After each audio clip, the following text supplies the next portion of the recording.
好了，各位聽友大家好哈，我們開始今天的分享哈。我們先分享王光華老師的一個體會哈。他說：尊敬的李老師，说您好哈，收到您的祝福，心裡暖暖的，充滿了力量。說雖然呢我家務繁忙，說只要有時間啊，一定要學習良安課。聽到老師的聲音和同學們的分享，心裡就非常的敞亮。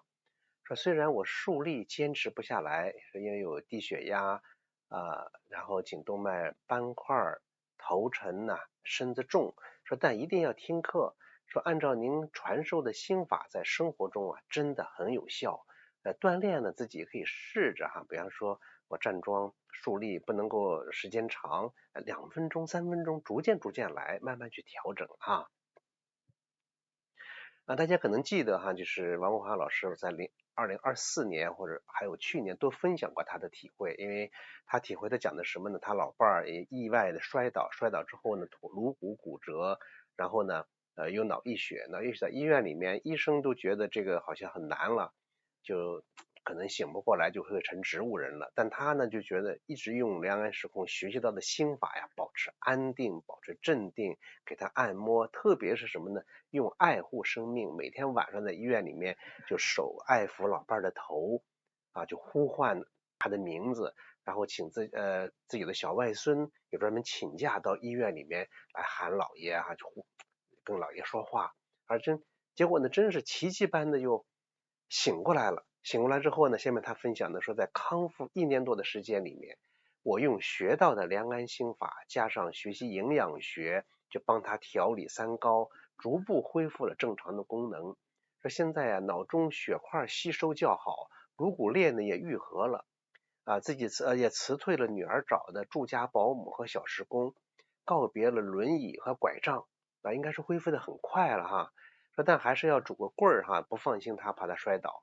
说现在走路呢也很快，每半個月同事聚會他自己乘地鐵，倒車都不轉向家中水電氣的小活有什麼壞了他都能夠幹，還能幫助買菜、取快遞、做飯，減輕了我的負擔。說我1年多胖了8斤，就陪他住院的時候曾經有1周就瘦了16斤真是很辛苦。說老伴兒呢耳背，戴助聽器10多年，聽力下降的更快，以耳聾。我從心急心煩到現在耐心的用手勢筆畫、寫字條、畫圖、發微信溝通效率有進步。我也改善了我的這個急脾氣、急性子。要學會什麼呢？先微笑再跟他說話，說心中帶着愛，他能感受得到，他就輕易的他也不發火，偶爾發火呢我就想理解他吧，有病心煩，原諒他吧，不接茬止住，那就不入群，不接茬止住。说安靜換頻道，就是把良安时空學的心法他就用到了在生活當中一會兒呢他就消停了。他發脾氣的時候我這麼去做，一會兒他就消停了。說孩子們呢也不用每個月周5晚上乘高鐵多半天往沈陽跑了，孩子們都很孝順，為自己不遭罪又不連累孩子們，這才是我們最大的心願說聽到孩子們事業學業都取得了好成績，我們都非常高興，就喚醒他姥爺的小外孫呢，上個月月考是學年組第1名，這學期期末考試呢是南開區第1名。他姥爺這個樂說趁此機會呢，我就給他發微信我們都是幸運的，趕上了好时代，我國科技、軍事、醫學飛速發展，中華民族昂首闊步於世界民族之林，我們要好好活着共盛世榮光。就這些都是美好的信息給老伴兒。說這一切呢要感謝說您創辦的良安時空說我才有緣認識良安时空的家人們，說他們情真意切的分享大家注意听就是我們平常在群裡的分享，你可能覺得就是一個簡單的分享，但有時候你的分享可以給別人帶來多大的力量，大家注意聽他說值菩薩班的王梅老師王瑞波老師的奉獻精神，你看每天王梅老師就在早上晚上在值班發這樣的信息，王瑞波老師每天就分享轉載各個群裡的這樣的信息，他就說值菩薩班的王梅老師、王瑞波老師們的這個奉獻精神，王瑞波、關佩蘭、王松軍、田颖、李艳、李海仙一家人黄紅艳老師這老師們的這些分享呀，是情真意切，努力践行，是都在为我树立榜樣。就是他在自己陪伴老伴康复的这1年多的时间里面，就这些老师的分享也给他了很大的力量。说想说的话太多了，说只要我活着，我就要跟定两岸时空啊，学习践行两岸心法，让自己的身心啊都更加健康，家庭更加和睦啊。恭祝李老師及家人們就是過年的時候這個信息啊，新春快樂，馬年大吉。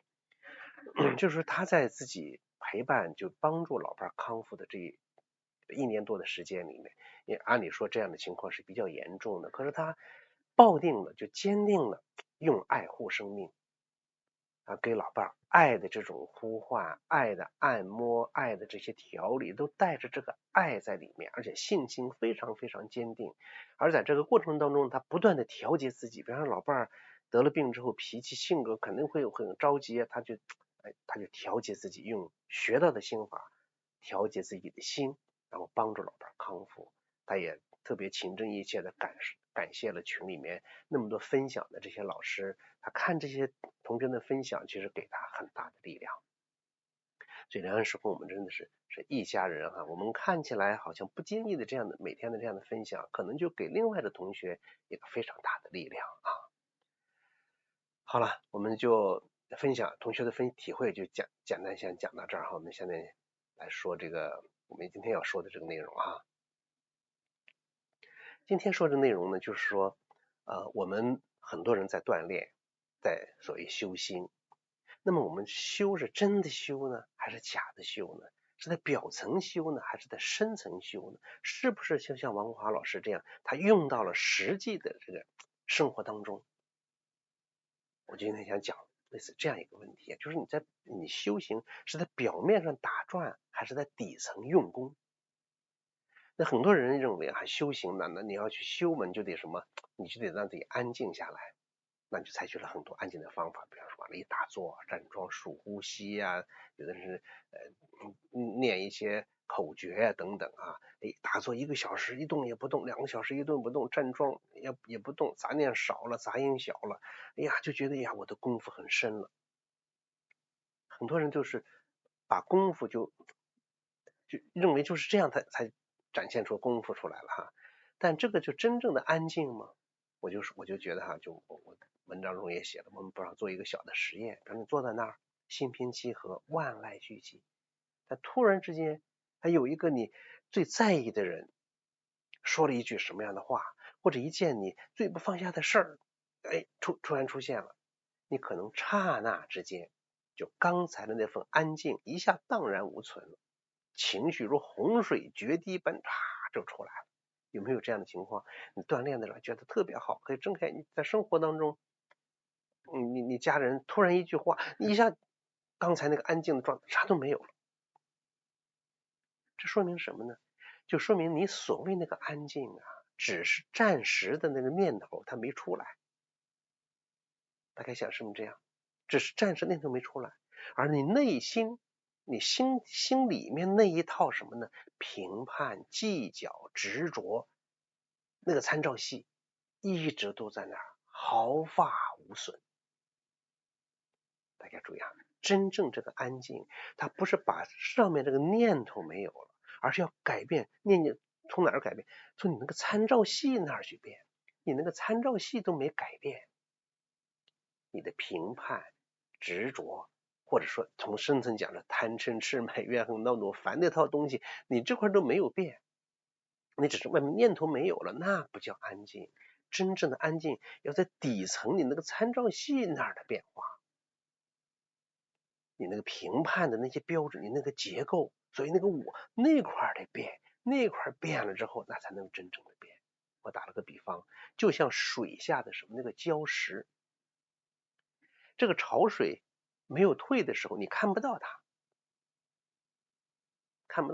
但礁石在那兒，可船一過呢，就會撞得粉碎。你安靜，好像哎呀外面很安靜了，一個事兒一來了，這一來呢，碰到你那個參照系，碰到你心體裡面在乎的那個東西，執着的東西，一下子就閃現出來了。船沒過的時候，好像這水很平靜，可船一過碰到底下了，船就撞碎了。就所谓我们平常所謂的那个功夫那个狀態，遇到事兒的時候沒了，被撞碎了，一個道理。打比方就是說，念頭好像那個波浪，你內在心裡那個參照系像那個河道。如果說我們把這心比作一條河流的話，念頭就是那個波浪。風來的時候起浪，風靜的時候浪平。大多數人修心就是只是等風停，那個風停，認為不颳風，風不吹了，修心就成功了。但真正決定那個水流的呀，不是那個波浪，而是那個河道。河道在哪兒，那個水就往哪兒走。河道有多深，水就有多深。大概想是不是這樣？說你今天我就說用數息的方法呀，把那個浪壓下去了。明天一句不順心的風一來，又波濤洶湧。大家說是不是？你在那閉着門關着門，什麼都沒有了，沒有風哦，你那個浪說無風不起浪嘛，很平靜。風一來它又起來了，是吧？是因為那個河道沒變，它還是那個舊河道。修行的根本不是說在清理那個波浪，而是重塑那個河道。這個河道就是你參照系，你用來評判是非、衡量得失、定義我的那一套底層的那個認知。所以這個表層修和根本處修天壤之別。大家看看是不是這樣？表層修的人是在行為上用力，他關心的是什麼呢？呀，我今天打坐了，我做了多長時間？我這個練這個動作，或者是打太極幹什麼，動作標準不標準？我這個口號念這個號，念了一個所謂口訣，念了多少遍？他在這上用功夫。那就好像一個園丁每天修剪這個樹枝，卻從來不審視這棵樹的根系是不是健康。你只能看這個樹，看這個花，枝葉茂盛他就歡喜，枝葉凋零他就焦慮。這個修行就好像是一套自己的一個形象工程一樣，維繫在外面的。我練了多少動作，練了多長時間，大概想是不是這樣？就像只是一個關心外面樹葉花朵的一個園丁，而不去關心那個根系是不是很好。而根本修的人怎麼樣呢？他是在認知上革命。表層修的人在行為上用力，根本修的人在認知上革命。他關心什麼呢？呀，他這句話為什麼讓我這麼刺痛，這麼難受？你找自己的原因說為什麼我非要證明我是對的？為什麼我放不下這段恩怨？他就不再滿足於說讓念頭消失，而是追問念頭從何而來，為什麼有這樣的念頭？我打了個比方，他就像一個地質學家，他不是說單純看表面的花草，表面的岩石的紋路，而是深入岩層去探尋山脈形成的這個奧秘。他不是單單外面。大家說是不是這樣？表層修在修樣子，根本修在修本質。表層修在優化那個舊的版本，把外面弄好，根本修是在更換新的操作系統。修最難修和最難改的地方就是那就叫我了。說為什麼根本修如此艱難呢？因為什麼？它要動的是什麼呢？是你賴以生存的、賴以為生的那個底層代碼。你活了多大歲數？你活了多少年？就那個你叫了多少年的那個名字，那個你扮演了一生的角色，那個你精心構建了一輩子大半輩子那個我。你從小我們過去曾經講過這個我。開始是沒有我，逐漸有了我，然後讓這個我裡加東西，我的這個我越來越大，這一輩子一大半輩子你就在什麼構建這個我，構建了這個與眾不同的這個我。所以說你一切你都要維繫這個我，好像這個我一改了我就不存在了一樣。大概想是不是這樣？可是呢，這個我呀，它是由無数的过去那些念头堆垒起来的。大家想是不是这样吧？你曾经受过什么伤，于是你就学会防御，哎呀，我不能轻易相信別人。你曾經被讚美，於是你就學會我要攀援，哎呀，我要持續得到別人的認可。大家想是不是這樣？你曾經做錯了一個事兒，就說要學會逃避，我不能再面對這樣的問題了。所以這個我就是什麼呢？就這些過去，就像操作系統裡的底層協議，有一個協議呀，它早就什麼忘了他們是何時被寫入的，但他們一直在後台什麼呀運行，支配着你當下的反應。就你當下對一件事情的反應，往往是和你過去曾經的經歷有很大的關係。我說清楚意思沒有哈？就你當下的反應和你过去經歷是有關係的。你過去受過傷，過去被讚美，過去怎麼樣，現在就會習慣性的拿過去的東西來怎麼樣，來去做現在的事情。它過去這個東西就好像底層有一個協議，特別是小的時候，你的一些經歷也好，你的一些像一個底層協議，它就在這兒，支配着你現在的很多行為。我說清楚意思沒有啊？不是有這樣一個故事嗎？就講這個范蠡的他的開始做官，後來就經商，變得很富有。他的兒子，他其中有一個兒子，二兒子應該是在楚國，是在什麼國家就犯了死罪了。犯了死罪之後呢，范蠡就想用錢嘛，去那時候那個年代嘛，他很有錢，然後派他一個兒子到楚國去給一個大臣去送禮。送禮呢，他就送禮之後，可能那個大臣就運作，他孩子可能就免了死罪。然後呢，他二兒子在那犯罪了之後，他就讓他的小兒子去到那兒去送禮去，帶着千金去送禮。可是他大兒子一聽呢，就不願意了，說你看這麼重要的事兒，你派小兒子去，你不讓我去，那我這個大兒子，你家的長子，我哪有臉面在世上活着？你怎麼不信任我呀？就跪在那兒哭，說你要讓小弟弟去，不讓我去，那我就死了，我死在這兒。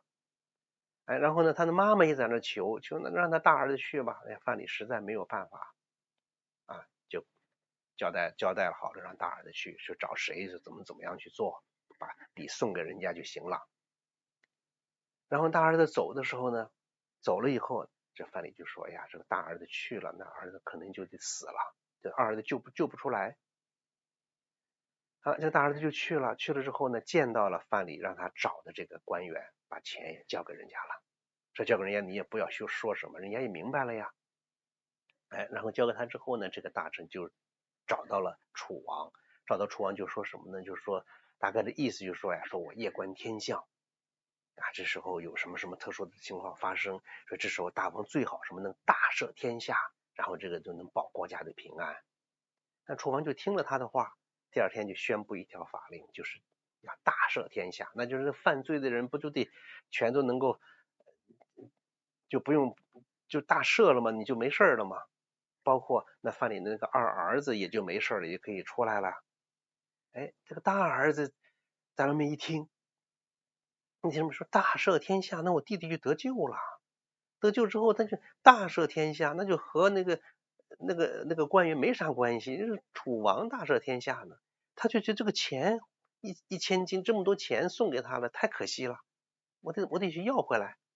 他又把錢要回來了，你去要人家也給他了，給他之後呢，你想了也不得勁兒啊，怎麼辦呢？又到楚王那兒就說據說呀，說大王說您頒布這個法令啊，民間有很多議論說什麼呢？說你為什麼說要大赦天下？就因為啊是這個范蠡送来錢了，你收了他的好處了，所以你大赦天下就是為了要救這個范蠡的孩子。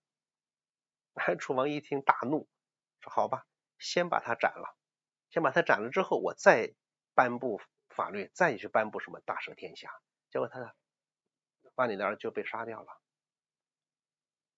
杀掉之後呢，回去之後那就帶着屍體回去了。那大家可以想象這樣一種狀況啊。那為什麼呢？说為什麼他是大兒子去就得死，那小兒子去就没事呢？那个大兒子呀，是从小跟着，因为他范蠡那时候，跟在勾践那儿，然後到給吳王去做奴隸一樣，他從小就沒過過什麼好日子，那是家那麼窮，吃的上的沒下的那奴隸般的日子，他在那個時候出生，他從小見過了貧窮。並不是說他就不好啊，他從小經歷到的是那個錢，那一分錢那個太重要了，就對這個錢的概念他就不一樣，所以他就覺得這錢1000斤是我爸爸拼命掙過來的呀，那我送給他的救我弟弟，可是我弟弟出來之後大赦天下救了，跟他沒有關係，我錢得要回來啊。對錢的這個認知是從小打進他的腦海裡是這種狀況。而為什麼他要派他小兒子去呢？小兒子比較小，小兒子出生的時候，范蠡已經是當官，已經家裡是很富有了。這小兒子看到的情況是什麼呀？那錢像流水一樣，他爸爸呢，我散盡了，我還可以再掙回來。我家裡面每天可以日進斗金，他花錢完全他沒有覺得什麼可惜，這個錢怎麼來的不容易，覺得錢抬得太容易了。那個小兒子要去送禮的話，這1000塊錢不是1000塊，1000斤送出去，他肯定他不會再要回來，不會再要回來。但是當然是裡面有很多問題，很多宿命也沒有辦法。比方說呢，你要說為什麼呢？不是你堅持讓小兒子去呢？那小兒子如果去的話，大兒子也就得死了，那眼看着就會死了怎麼辦？那還是要大兒子去，萬一他不收回這個錢呢，是吧？那這個問題就很多。這就講什麼呢？他從小的時候他被打進去的很多東西啊，就不知不覺的形成了什麼呢？他的一個底層的一個邏輯，底層的代碼。所以現在在處理事情的時候，他不知不覺的就出來了，不知不覺就出來了。就像現在很多人說很多長輩說呀，這太節儉了，空調也不願意開，什麼都不願意開，因為從小窮怕了，是吧？他不知不覺的過去的那些東西就支配着當下的每一個反應，當下的每一個反應。就而過去這些東西呢，他又不想成為過去，他就拼命的要續命，想要繼續在現在存活。所以現在雖然條件已經很好了，可是怎麼樣，我空調也不願意開，或者我就不捨得花錢，你這個情況太多了。所以呢，每次想要改變，他就會跳出來說，我就是這樣一個人呢，我們就節儉呀，我就窮怕，或者我怎麼樣的，是吧？我這輩子就改不了了，這就是我的命啊，等等等等。說過去那些東西，那個底層代碼寫進去了，不是不能改，而是很多人不願意改，或者一改呢難受，他就不去改了。而真正的這個修行，就是一場與過去的決裂。就像你過去那個我的決裂，它不是縫縫補補，這不是說哎呀塗脂抹粉的，就把那房子刷一刷，好像新的一樣。你表面上新了，裡面結構沒變，那沒有用。而這叫什麼呢？推倒重建，脫胎換骨，像換一個人一樣，換一個人一樣。那這個推倒重建的過程是不舒服的，所以古人講痛改前非嘛，那個痛叫痛改前非。下面我就想講一點啊，就是我們每個人都有那個良知良能，這良知良能是你本自具足那個出廠的狀態，出廠設置。就像你的東西，電腦或者你的手機呀出現問題了，怎麼恢復出廠設置，對吧？出廠設置就是我就是剛才講說那個底層的東西就不能改了嗎？能改。這參照系就不能換了嗎？能換。就換回你本來的那一套。就像你電腦裡裝了那麼多東西，不能卸載也不好卸載了，什麼也不好弄，怎麼恢復出廠設置？就你出生的時候沒有什麼呢？哎呀，我這個人是沒有用的，沒有這個程序。你出生的時候沒有說，哎呀，誰都靠不住，也沒有這個程序，沒有這個協議。你出生的時候沒有什麼，我必須完美才能得到別人怎麼樣，也沒有這種設定。你出生的時候只有一顆純淨的心，餓了吃，困了睡，喜歡就笑，還難過就哭，就是一個生命最早的出廠設置。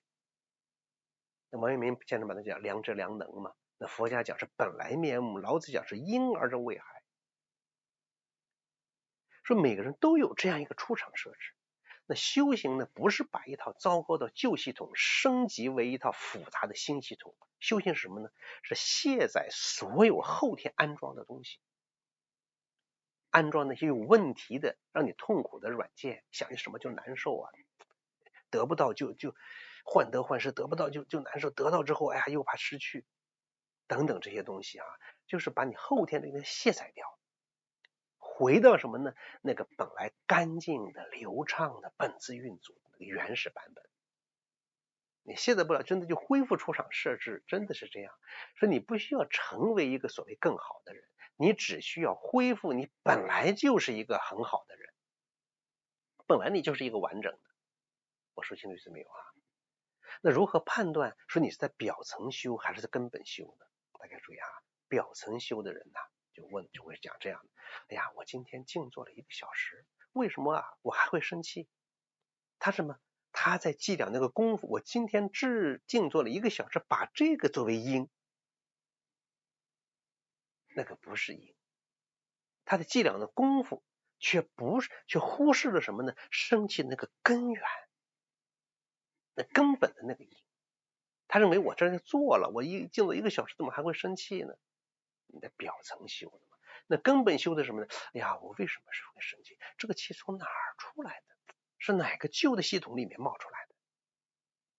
他不糾纏於情緒的表象，而是順着情緒的那個蔓藤啊，往裡面去找到更深的深埋的那個種子，那個種子它長出来。那表層修的人怕念頭多，哎呀，糟了，我又怎麼就妄想，我又怎麼就那麼多杂念，今天功夫白費了。他把念頭當成敵人，一锻鍊就把自己修成了一座什麼草木皆兵的孤城。那根本修的人就不是這樣了，念頭來念頭走，那都沒有關係。大概想一想是不是这樣？說原來我還有這套參照系，我這套東西來着。哎呀，我還用這種標準去衡量世界。他回頭的是什麼？我那個標準，我那個協議，我那個參照系。他把念頭當成，這個念頭好像是個引路的，是個信使。每一次煩惱都是自己一次解碼自我的一個機會。念頭一來，告訴這塊這個碼不對，我得改，我得解碼。這塊這個協議不太對，我得解除它，我不能跟他簽訂這個協議。我得解除這個內在這個協議，所以每一次它就成了機會了。那表層修的人就渴望什麼呢？沒有波瀾，他追求一片死水般的平靜。哎呀，一天誰也別跟我說話你們誰都不要打擾我就是這樣。那其實這個不叫平靜，這叫什麼？壓抑和麻木，對什麼都麻木了，那生活就沒有活力了。那根本修的人什麼呢？是追求不被它帶走，允許有風浪起伏，但這個锚的深水區弄定在那兒呢，對吧？那船它晃不動，锚不移，心是定在那兒，照樣知道外面有各種各樣的東西，你甚至照樣可以有喜怒哀樂，但那個心是深深的定着，安定的。所以我就覺得我們每個人要修那個最真正的那個根兒。所以我真的向各位親友們講你要放下什麼呢？我今天樹立了多長時間靜坐時長的那個計量，要去計量你這顆心，今天比昨天少了幾分技巧。當然你也要說，今天比昨天多了幾分鐘淡妝，多了幾分鐘鍛鍊，當然也重要，但最重要的，我今天這個心比昨天少了幾分技巧。你還得什麼呢？請放下对動作標準的執着，去關照你這顆心。哎呀，我這個心今天比昨天多了幾分柔軟。你放下對那些口訣的數量的積累今天念了多少說，對吧？而要去體會你這顆心今天比昨天空明了幾分。不要在表面上刷漆了，敲開那層殼。你刷漆，你刷的越多，你越厚那層殼，那個皮越厚，你要敲開那層殼，看看裡面的參照系是不是該換了。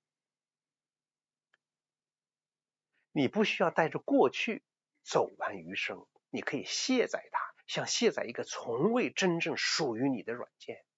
你可以告別它，像告別一個錯認多年的旅人。我们平常经常講要和過去去告別嘛，和你自己的那些過去告別。哪怕過去有很多榮譽我也放下，過去做了一些我也放下，放下屠刀立地成佛嘛。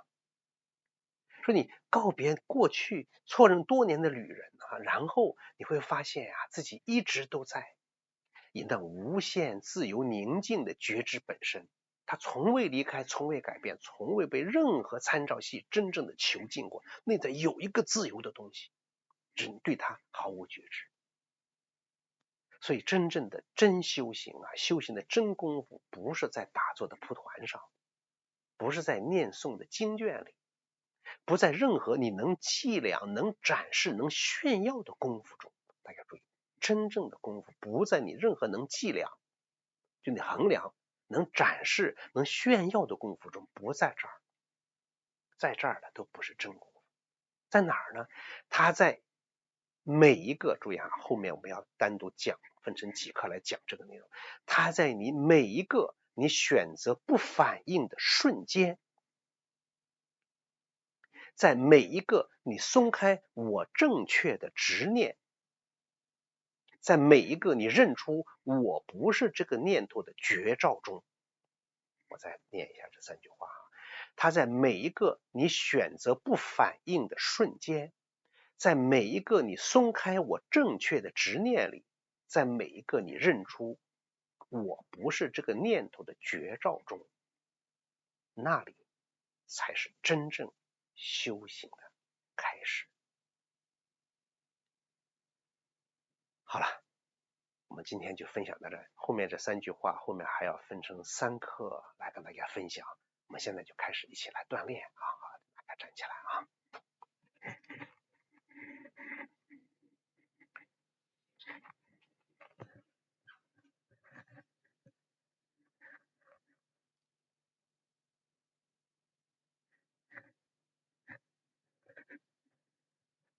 好，安靜。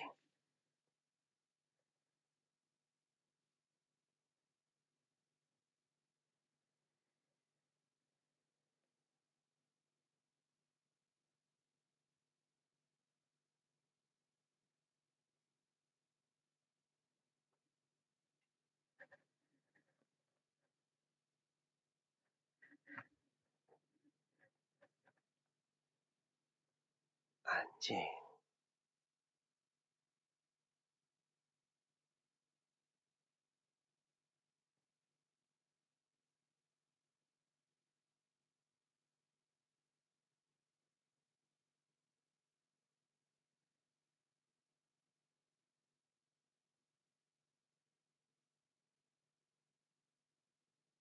腳分開，枕後8字。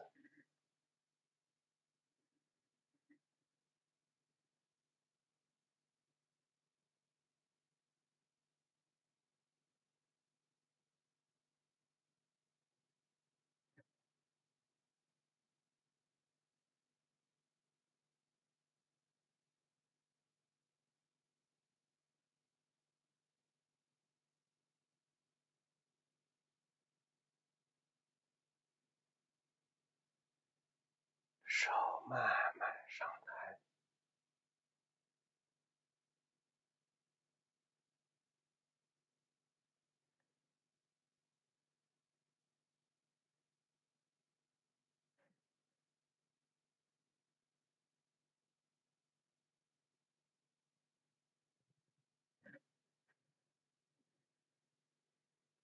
身體微下蹲。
靜，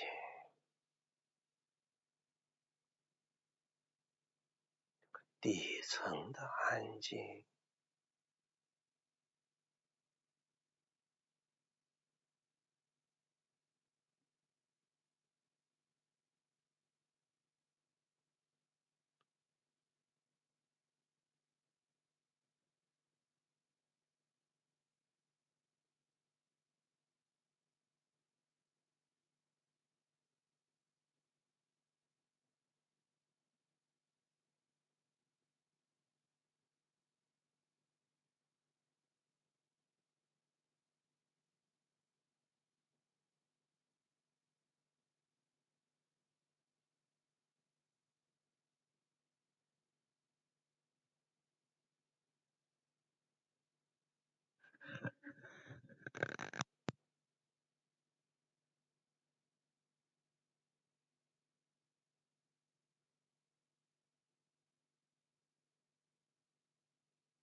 靜，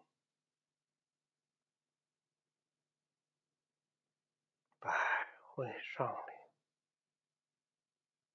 身體慢慢直起，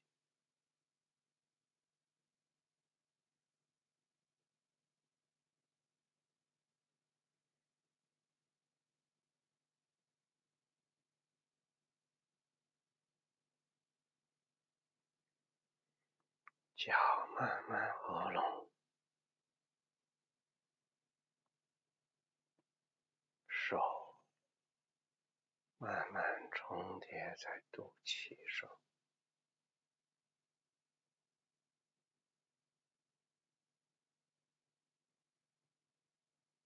靜養。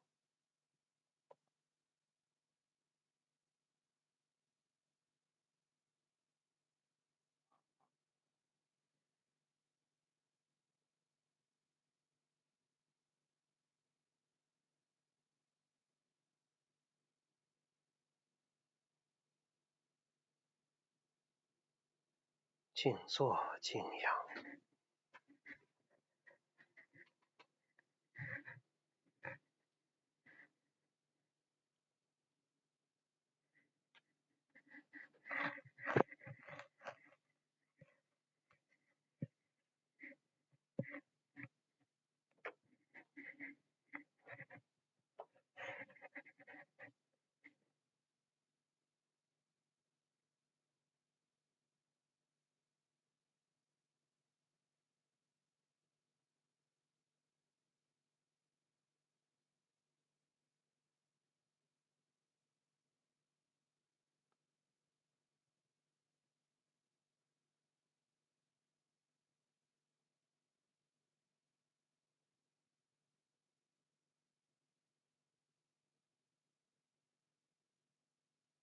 真正的修啊，不是在表面上打轉，而是真的得深入內心。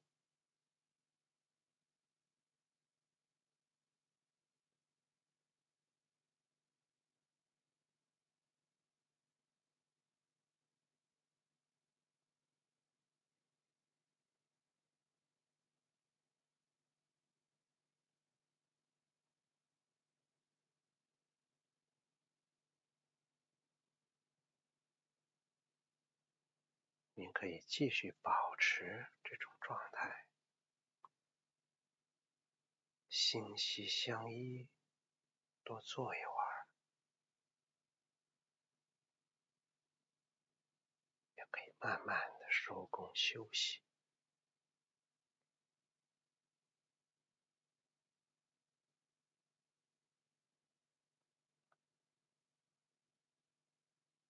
今天就分享到這兒，謝謝大家。